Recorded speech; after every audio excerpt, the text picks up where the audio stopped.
नमस्कार। आज हम आपके लिए कुछ ऐसी मोटिवेशनल स्टोरीज इन हिंदी में लेकर आए हैं जो आपको काफी पसंद आएंगी।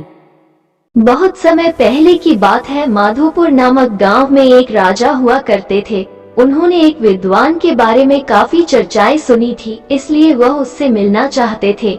एक दिन उन्होंने उस विद्वान से मिलने की योजना बनाई और उससे मिलने चले गए। जब राजा विद्वान से मिले तो उन्होंने उससे पूछा कि क्या इस दुनिया में ऐसा कोई व्यक्ति है जो बहुत महान हो लेकिन उसे दुनिया वाले नहीं जानते हो। यह बात सुनकर विद्वान ने राजा से विनम्र भाव में मुस्कुराते हुए कहा, हम दुनिया के ज्यादातर महान लोगों को नहीं जानते हैं। इस दुनिया में कई ऐसे लोग हैं जो महान लोगों से भी कई गुना महान हैं।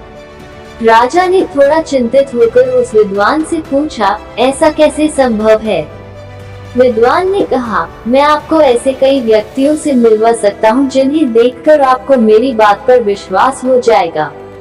राजा ने विद्वान से कहा, चलिए फिर मुझे उनसे मिलवाए। अगर धरती पर ऐसे लोग हैं तो मुझे उनसे मिलकर काफी ज्यादा खुशी होगी। विद्वान राजा को लेकर एक गांव की ओर चल पड़े। कुछ दूर चलने के बाद रास्ते में एक पेड़ के नीचे एक बूढ़ा आदमी उनको मिला। उस बूढ़े आदमी के पास पानी का एक घड़ा और कुछ रोटियां थी। राजा और विद्वान ने उस बूढ़े आदमी से रोटी मांग कर खाए और पानी पिया।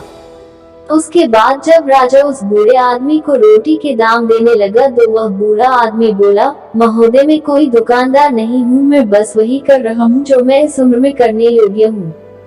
यह बात सुनकर विद्वान ने राजा को इशारा करते हुए कहा, देखिए राजन, इस बूढ़े आदमी की इतनी अच्छी सोच है, इसे महान बनाती है।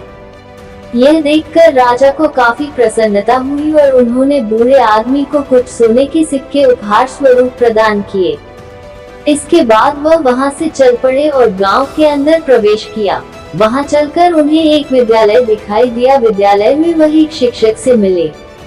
शिक्षक से मिलकर राजा ने पूछा, आप इतने विद्यार्थियों को पढ़ाते हैं तो आपको कितनी तनख्वाह मिलती है? यह बात सुनकर शिक्षक ने मुस्कुराते हुए कहा, महाराज मैं तनख्वाह के लिए नहीं पढ़ा रहा हूँ। यहाँ कोई शिक्षक नहीं था और सभी विद्यार्थियों का भविष्य दांव पर लगा था। इस कारण मैं उन्हें मुफ्त में शिक्षा देने इस विद्यालय में आता हूँ। यह बात सुनकर विद्वान ने राजा से कहा, महाराज दूसरों के लिए जीने वाला व्यक्ति ही सबसे महान होता है। सीख, जीवन में हमेशा हमें केवल अपने बारे में ही नहीं बल्कि दूसरों के बारे में भी सोचना चाहिए।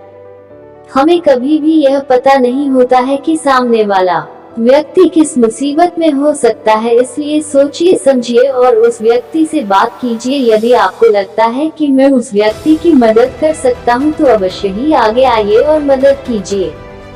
हमारी एक छोटी सी मदद से किसी के जीवन में खुशियां आ सकती हैं, इसलिए प्रयास कीजिए। अगर आपके कारण किसी के जीवन में खुशियां आ सकती हैं तो यह आपके लिए सौभाग्य की बात है।